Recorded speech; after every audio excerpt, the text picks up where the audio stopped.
વિચારો કે કેબીસીમાં કોઈ અમિતાભ બચ્ચનના સામે બેસીને સ્કેમ કરીને 7 કરોડ રૂપિયા જીતી જાય છે. ઇન્ડિયામાં તો નહીં પણ યુકેના શો હુ વોન્ટ્સ ટુ બી અ મિલિયનરમાં આ થઈ ચૂક્યું છે. 9 સપ્ટેમ્બર 2001ના દિવસે યુકેમાં હુ વોન્ટ્સ ટુ બી અ મિલિયનરના શોમાં ચાર્લ્સ ઇન્ગ્રમ નામનો શખ્સ હોટ સીટ પર આવે છે. ગેમ ચાલુ થાય છે અને પહેલા 7 જ ક્વેશ્ચનમાં ચાર્લ્સ પોતાની બધી લાઇફલાઇન ખોઈ દે છે અને લોકોને લાગે છે ચાર્લ્સ હવે આગળ નહીં રમી શકે.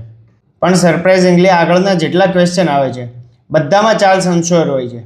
બધા આન્સર વાંચે છે અને તુક્કા લગાવે છે. એ તુક્કા લગાવીને એના બધા ક્વેશ્ચન સાચા જ પડે છે. આવું કરતાં કરતાં ચાર્લ્સ £1 મિલિયન ક્વેશ્ચને પહોંચી જાય છે અને વિચારો કે એ ક્વેશ્ચનમાં પણ એ તુક્કો લગાવે છે અને સરપ્રાઇઝિંગલી એ સાચો પડી જાય છે. ચાર્લ્સને ચેક આપતા પહેલાં શોની આખી ટીમ એ રેકોર્ડિંગ ફરીથી ચેક કરે છે અને ટીમ એક વસ્તુ નોટિસ કરે છે. જ્યારે ચાર્લ્સ સાચો આન્સર વાંચે છે ત્યારે પાછળથી ખાસવાનો અવાજ આવે છે અને પછી ખબર પડી કે આ ખાંસીનો અવાજ બીજું કોઈ નહીં, તેની પત્ની ડાયના અને તેનો ફ્રેન્ડ ટેગ્વિન કરતા હતા. અને આ ત્રણેય શોમાં કઈ રીતે આવવું, શોનો ફોર્મેટ શું હોય છે, શોમાં કેવા ક્વેશ્ચન આવશે, બધું પ્રિપેર કરીને આવ્યા હોય છે.